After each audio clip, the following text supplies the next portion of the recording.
Hola amigos, ¿qué tal? ¿Cómo están? Les traigo un tutorial del Ministerio Santidad Divina, un bueno cristiano muy hermoso, que es que mis enemigos, y les voy a enseñar.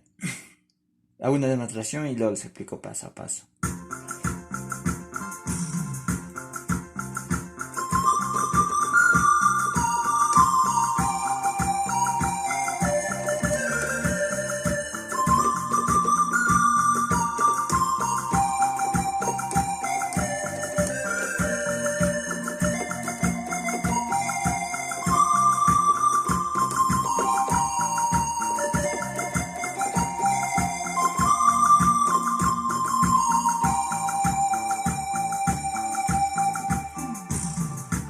Bueno, la primera picada comienza de aquí.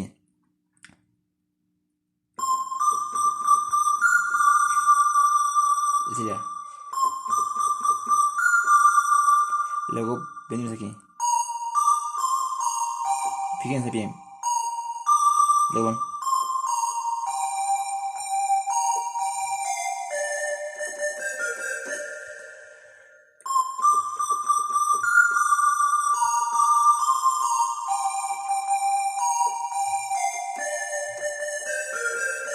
esa sería la primera parte. Luego la segunda parte, más lento.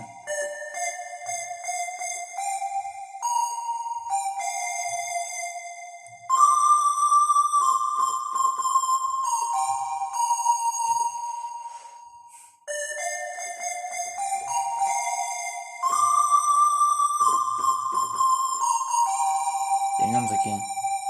Y eso sería todo, espero que les haya servido mucho este tutorial y suscríbanse al canal, que estamos subiendo tutoriales y hagan sus comentarios en la cajita de comentarios y nos vemos en el próximo video.